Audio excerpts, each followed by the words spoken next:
Hi everybody, it's Patrick. This is my 2022 channel update. Thanks to everybody that's watched in the past year. I've had a lot of fun, made some fun videos and gained some subscribers and got some views, mostly thanks to my film analysis videos, so thank you everybody for watching those. I do this stuff in the little spare time that I have, so any interest really just tickles me. Thank you.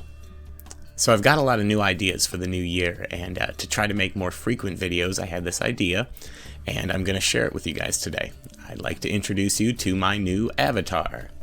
Hi everybody.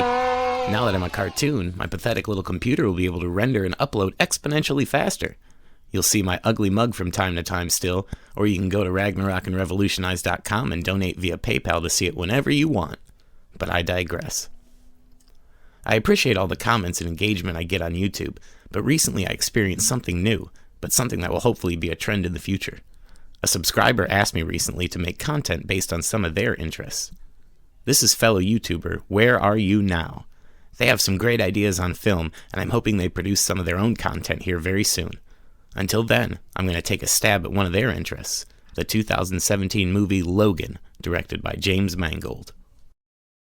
This movie has a very simple, but well-executed plot that gives plenty of room for great character development. It's an intelligent character study that respects its viewers' ability to experience emotions without being told outright what to feel, like in most superhero movies.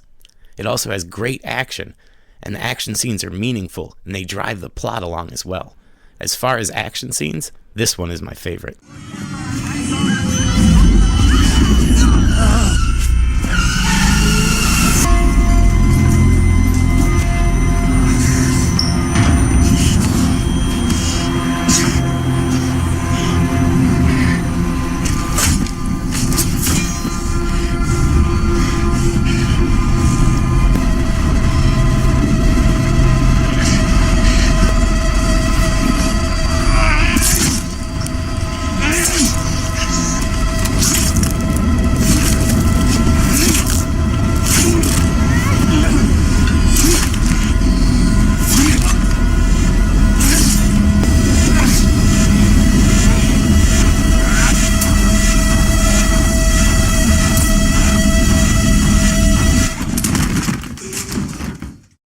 The way they all drop at the end, how cool is that? This movie is brutal and has some pretty strong language, and it was actually one of the highest grossing R-rated movies of all time.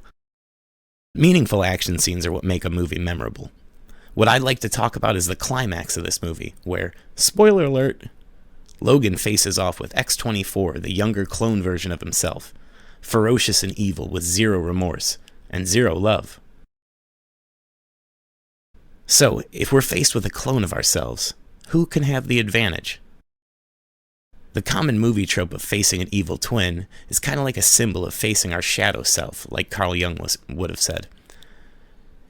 It's a tough situation because if you are faced against the complete evil version of yourself and you're a complete and exact clone, then they probably have the advantage because they have no remorse and they're not ever going to hold anything back. One of my favorite examples of an evil twin in a different type of media is in video games in the Nintendo 64 Zelda game Ocarina of Time. In the Water Temple, Link has to fight Dark Link. He's the shadow version of your character, and he's so annoying because he counters every move perfectly. He used to drive me nuts when I was a kid. But if you have the hammer or the fire spell, that's something that Dark Link doesn't have, and eventually you can defeat him.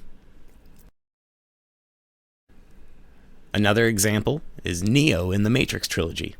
Smith isn't Neo's clone, but they're definitely two sides of the same coin. Smith has the distinct advantage over Neo, as he's evil spreading like a virus without remorse. On an equal playing field, it would be a fair fight. How then does Neo overcome his disadvantage? By choosing to submit and sacrifice himself. You can't do that without love. Love, and I mean the genuine human kind, not the romantic kind, is what conquers evil. And yes, this is the message of this brutal and foul-mouthed adaptation of a comic book movie. Just look at what James Mangold said here in this article. Unlike most comic book movies, this is a character study. Logan actually grows as a person. Throughout his many appearances, we've watched Wolverine grow from a ruthless cage fighter into this film, a father.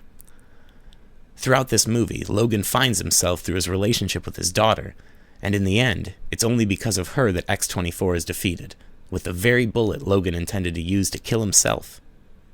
This movie is worth a watch because of that journey. If Logan faces X-24 at the beginning of the movie, he dies and there's no movie. Because of Laura, Logan lives on through her and finally conquers his past. Vulnerability, emotion, these are the reasons we grow, and this is the reason why Logan rises above the usual infallible heroes we find in the superhero genre. Who wants characters with no growth? Who wants characters who never have to do any real work to develop their skills? Who wants characters who constantly defy all rationality as to why they keep succeeding? It's no wonder certain directors say what they say about the superhero genre. But this film is different. That's all I have to say about Logan right now, but I'll probably do a deeper dive in the future. Stay tuned to the channel for the rest of the content I'm working on in the meantime. Thanks for watching, everyone. Good luck in the new year.